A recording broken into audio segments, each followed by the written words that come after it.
Boss TV ವೀಕ್ಷಕರೆಲ್ಲರೂ Manjunath Bhat ಗುರುಜಿ ಮಾಡುವ ನಮಸ್ಕಾರಗಳು. June ಮಾಸ ಭವಿಷ್ಯ ಸಿಂಹರಾಶಿ. ಸಿಂಹರಾಶಿಯಲ್ಲಿರತಕ್ಕಂಥ ವ್ಯಕ್ತಿಗಳಿಗೆ ವಿಶೇಷವಾಗಿರ್ತಕ್ಕಂಥ ಚೈತನ್ಯ ಇರುತ್ತೆ. ಚೈತನ್ಯ ಇರತಕ್ಕಂತಹ ರಾಶಿಯು ಆ ರಾಶಿಯ ಅಧಿಪತಿ ಆಗಿರ್ತಕ್ಕಂಥ ಸೂರ್ಯನು ಇಡೀ ಪ್ರಪಂಚಕ್ಕೆ ಅವನು ಬೆಳಕು ಕೊಡತಕ್ಕಂಥವನು. ಹಾಗಾಗಿ ಆ ಒಂದು ರಾಶಿಯ ಫಲವೇ ಆಗಿರುತ್ತೆ. ರಾಜಗ್ರಹ ಅಂತ ಹೇಳ್ತೀವಿ ಸೂರ್ಯನಿಗೆ. ಹಾಗಾಗಿ ಅಂತಹ ಸೂರ್ಯನ ಪ್ರಭಾವ ಹಾಗೆ ಇರುತ್ತೆ. ಹಾಗಾಗಿ ಸಿಂಹರಾಶಿ ಬಹಳ ಬಲಿಷ್ಠವಾಗಿರ್ತಕ್ಕಂಥ ರಾಶಿ. ಸೂರ್ಯನಿಗೆ ಸ್ವಂತ ಬೆಳಕಿದೆ, ಸ್ವಂತ ಶಕ್ತಿ ಇದೆ. ಹಾಗಾಗಿ ಆ ಸೂರ್ಯನನ್ನು ಯಾರು ತಡೆಯಲಿಕ್ಕಾಗಲ್ಲ ಅಂತ ಬಲಿಷ್ಠವಾಗಿರ್ತಕ್ಕಂಥ ಒಂದು ರಾಶಿಯಲ್ಲಿ ಕುಜ ಕೂಡ ಸ್ಥಿತ ಆಗಿದ್ದಾನೆ. ಹಾಗಾಗಿ ತುಂಬ ಹೆಚ್ಚಿನ ಧೈರ್ಯ, ಶಕ್ತಿ, ಸಾಹಸ, ಪರಾಕ್ರಮ ಇವೆಲ್ಲವೂ ಕೂಡ ಈ ಸಿಂಹರಾಶಿಯವರಿಗೆ ಬರುತ್ತೆ. ಸಿಂಹರಾಶಿಯವರಿಗೆ ಗುರುವಿನ ಪೂರ್ಣ ಅನುಗ್ರಹ ಇರೋದ್ರಿಂದ ಏಕಾದಶ ಸ್ಥಾನದಲ್ಲಿರ್ತಕ್ಕಂತಹ ಗುರು ಪೂರ್ಣವಾಗಿರ್ತಕ್ಕಂತಹ ಫಲವನ್ನು ಕೊಡ್ತಾನೆ. ಆ ಫಲದ ನಿಮಿತ್ತವಾಗಿ ಸರ್ವದೋಷಗಳು ಕೂಡ ಪರಿಹಾರ ಆಗುತ್ತೆ. ಎಲ್ಲ ಪಾಪಕರ್ಮಗಳು ಕರ್ಮದೋಷಗಳು ಕೂಡ ಪರಿಹಾರ ಆಗುತ್ತೆ.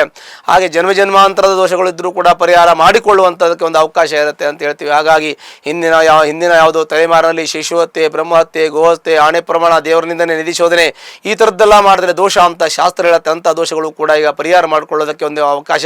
ಧಾರ್ಮಿಕ ಚಿಂತನೆಯನ್ನು, ಧಾರ್ಮಿಕ ಯೋಚನೆಯನ್ನು ಮಾಡೋದು ಬಹಳ ಮುಖ್ಯವಾಗಿರುತ್ತೆ. ಹಾಗಾಗಿ ಸಿಂಹರಾಶಿಯವರಿಗೆ ವಿವಾಹ ಆಗದೇ ಇರತಕ್ಕಂಥವರಿಗೆ ವಿವಾಹ ಆಗತಕ್ಕಂಥದ್ದು, ಸಂತಾನ ಆಗದೇ ಇರತಕ್ಕಂಥ ಮನೆ, ಫ್ಲಾಟು, ಕಾರು ಎಲ್ಲ ತೆಗೆದುಕೊಳ್ಳುವಂಥ ಯೋಗ, ತಂದೆ ತಾಯಿಗಳನ್ನು ತುಂಬ ಪ್ರೀತಿಯಿಂದ ಆದರದಿಂದ ಗೌರವಿಸುವಂಥ ಯೋಗ, ಅವರನ್ನು ಕೂಡ ಚೆನ್ನಾಗಿ ನೋಡ್ಕೋಬೇಕು. ಹಾಗಾಗಿ ಗುರುವಿನ ಪೂರ್ಣ ಅನುಗ್ರಹ ಇರೋದ್ರಿಂದ ನಿಮ್ಮೆಲ್ಲ ಕೆಲಸ ಕಾರ್ಯಗಳು ನೆರವೇರುತ್ತೆ. ಮತ್ತು ಕೃಷಿ ಜಮೀನು ತೆಗೆದುಕೋಬೇಕು ಅಂತಂದರೆ ಕೃಷಿ ಜಮೀನನ್ನು ತೆಗೆದುಕೊಳ್ಬೋದು, ಮನೆಯನ್ನು ಖರೀದಿ ಮಾಡ್ಬೋದು, ಸೈಟನ್ನು ಖರೀದಿ ಮಾಡ್ಬೋದು. ಹಾಗೆ ದೇವಸ್ಥಾನವನ್ನು ಕಟ್ಟಿಸ್ತಕ್ಕಂಥದ್ದು, ಗುಡಿಗೋಪುರಗಳ ನಿರ್ಮಾಣ ಮಾಡ್ತಕ್ಕಂಥದ್ದು, ಈಗ ದಾನ, ಧರ್ಮ, ಕರ್ಮ, ಪೂಜೆ, ಪುನಸ್ಕಾರ ಎಲ್ಲವನ್ನು ಶುಭ ಕಾರ್ಯಗಳನ್ನು ಮಾಡುವಂಥ ಯೋಗಗಳು ಈ ಒಂದು ಸಿಂಹರಾಶಿಯವರಿಗೆ ಪ್ರಾಪ್ತ ಆಗುತ್ತೆ. ಮತ್ತು ಆರೋಗ್ಯ ದಿನಕರ ಚಂದ್ರಮೇಶವನಿರವನು ಆರೋಗ್ಯ ಕಾರಕನಾಗಿರ್ತಕ್ಕಂಥ ಸೂರ್ಯನ ಒಳ್ಳೆ ದೃಢಕಾಯವನ್ನು ಕೊಡ್ತಾನೆ. ಸ್ಥಿರವಾಗಿರ್ತಕ್ಕಂಥ ಆರೋಗ್ಯವನ್ನು ಸಿಂಹರಾಶಿಯವರಿಗೆ ಆ ಭಗವಂತ ನೀಡ್ತಾನೆ ಅಂತ ಹೇಳಿ ಒಳ್ಳೆಯದಾಗಿರುತ್ತೆ. ಅದಲ್ಲದೆ ಸಿಂಹರಾಶಿಯವರಿಗೆ ಅಷ್ಟಮದಲ್ಲಿ ಶನಿ ಇದ್ದಾನೆ. ಶನಿ ಅಷ್ಟಮದಲ್ಲಿ ಇದ್ರೂ ಕೂಡ ಹೆಚ್ಚಿನದಾಗಿರ್ತಕ್ಕಂತಹ ತೊಂದರೆಗಳನ್ನು ಕೊಡೋದಿಲ್ಲ. ಗುರುವಿನ ಪೂರ್ಣ ಅನುಗ್ರಹ ಇರೋದ್ರಿಂದ ಗುರುವರ ಗೌರವ, ಹಾಗೆ ಸಮಾಜದಲ್ಲಿ ಗೌರವ, ಸ್ಥಾನ, ಮಾನ ಎಲ್ಲ ಇರುತ್ತೆ. ಗುರುವಿನ ಪೂರ್ಣ ಅನುಗ್ರಹ ಇರೋದ್ರಿಂದ ಶನಿಯು ಕೊಡ್ತಕ್ಕಂತಹ ಫಲಗಳು ನಿಮಗೆ ಒಂದು 75% ಕಡಿಮೆ ಇರುತ್ತೆ. 25% ಬರುತ್ತೆ. ಅದು ತಾತ್ಕಾಲಿಕವಾಗಿ ಬಂದು ಹೋಗ್ತಾ ಇರುತ್ತೆ. ಸಪ್ತಮದಲ್ಲಿ ರಾಹು ಇದ್ದಾನೆ.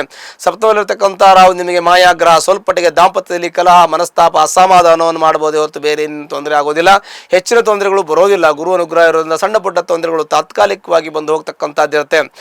ಆಮೇಲೆ ಕೇತು ಕೂಡ ರಾಶಿಯಲ್ಲಿ ಇದ್ದಾನೆ. ಕೇತು ಆ ರಾಶಿಯಲ್ಲಿ ಇರೋದ್ರಿಂದ ಅನವಶ್ಯಕವಾಗಿರ್ತಕ್ಕಂಥ ವಾದ ವಿವಾದಗಳನ್ನು ಮಾಡೋಕ್ಕೆ ಹೋಗಬಾರ್ದು. ಅದು ಸ್ವಲ್ಪ ತೊಂದರೆ ಆಗ್ಬೋದು. ಅನವಶ್ಯಕ ವಾದ ವಿವಾದ ಚರ್ಚೆಗಳನ್ನು ಮಾಡೋದ್ರಿಂದ ಸ್ವಲ್ಪ ವಾದ ವಿವಾದಗಳಿಂದ ಮನಸ್ತಾಪ, ಅಸಮಾಧಾನ ಆಗುವಂಥ ಯೋಗಗಳು ಇರುತ್ತೆ. ಮತ್ತು ವಿಪರೀತ ತಲೆನೋವು, ಸೊಂಟು ನೋವು, ಬೆನ್ನು ನೋವು, ಕತ್ತು ನೋವು, ಆಮೇಲೆ ಕಾಲು ಪಾದ ನೋವು ಇವು ಬರತಕ್ಕಂಥದ್ದು, ಗ್ಯಾಸ್ಟ್ರಿಕ್ ಆಗತಕ್ಕಂಥ ಯೋಗಗಳು ಕೂಡ ಸ್ವಲ್ಪ ಮಟ್ಟಿಗೆ ಇರುತ್ತೆ. ಬಿಸ್ನೆಸ್ ಪಾರ್ಟ್ನರ್ ಆಗಿ ಕೆಲಸ ಮಾಡ್ತಕ್ಕಂಥ ಇದ್ದರೆ ಅದರಲ್ಲಿ ಸ್ವಲ್ಪ ಹುಷಾರಾಗಿರಬೇಕು. ನಿಮ್ಮ ಯೋಗ ಚೆನ್ನಾಗಿರುತ್ತೆ, ಜೊತೆಗೆ ಅವ್ರಿಗೆ ಪ್ರಾಬ್ಲಮ್ ಇದ್ದರೆ ಆ ಪ್ರಾಬ್ಲಮ್ ನಿಮಗೆ ಬರುವಂಥ ಯೋಗಗಳಿರುತ್ತೆ. ಹಾಗಾಗಿ ಭಾಳ ಹುಷಾರಾಗಿ ಮಾಡಬೇಕು. ಸಪ್ತಮದಲ್ಲಿ ರಾಹು, ರಾಶಿಯಲ್ಲಿ ಕೇತು, ಅದಕ್ಕೆ ಸ್ವಲ್ಪ ಹುಷಾರಾಗಿರಬೇಕು ಹೊರತು ಬೇರೆ ಯಾವ ತೊಂದರೆ ಇಲ್ಲ. ಗುರುವಿನ ಅನುಗ್ರಹ ಇರೋದ್ರಿಂದ ಎಲ್ಲ ಸಮಸ್ಯೆ ಸಾಲ್ವ್ ಆಗುತ್ತೆ. ಆದರೂ ಕೂಡ ನಮಗೆ ಜಾಸ್ತಿ ಜಾಗ್ರತೆಯಿಂದ ಇರೋದ್ರಿಂದ ನಮಗೆ ಭಯ ಇಲ್ಲ ಅನ್ನುವಂಥ ಚಿಂತನೆ ನಮ್ಮಲ್ಲಿದೆ. ಮತ್ತು ನಿಮ್ಮ ಒಂದು ಪ್ರಾಮಾಣಿಕತೆ, ನಿಷ್ಠೆ, ಶ್ರದ್ಧೆ ಇದೆಲ್ಲವೂ ಕೂಡ ಕೆಲಸ ಮಾಡುತ್ತೆ. ಹಾಗಾಗಿ ಸಿಂಹರಾಶಿ ಇರತಕ್ಕಂಥ ವ್ಯಕ್ತಿಗಳು ನೇರವಾಗಿ ನುಡಿ ಇರತಕ್ಕಂಥ ವ್ಯಕ್ತಿಗಳು ನೇರವಾಗಿ ಮಾತಾಡ್ತಾರೆ, ನೇರವಾಗಿ ಇದ್ದಂಗೆ ಹೇಳ್ತಾರೆ, ಟ್ರಾನ್ಸ್ಪರೆಂಟ್ ಆಗಿರುತ್ತೆ, ಕನ್ನಡಿಯ ಥರ ವ್ಯವಹಾರವನ್ನು ಇಟ್ಕೊಂಡಿರ್ತಾರೆ, ಕಮಿಟೆಡ್ ಆಗಿರ್ತಾರೆ. ಏನು ಹೇಳ್ತಾರೆ ಅದನ್ನೇ ಮಾಡ್ತಾರೆ, ಏನು ಮಾಡ್ತಾರೆ ಅದನ್ನು ಹೇಳ್ತಾರೆ. ಹಾಗಾಗಿ ಅವರಿಗೆ ಸ್ಥಾನ, ಮಾನ, ಗೌರವ ಎಲ್ಲವೂ ಕೂಡ ಸಮಾಜದಲ್ಲಿ ಸಿಗುತ್ತೆ.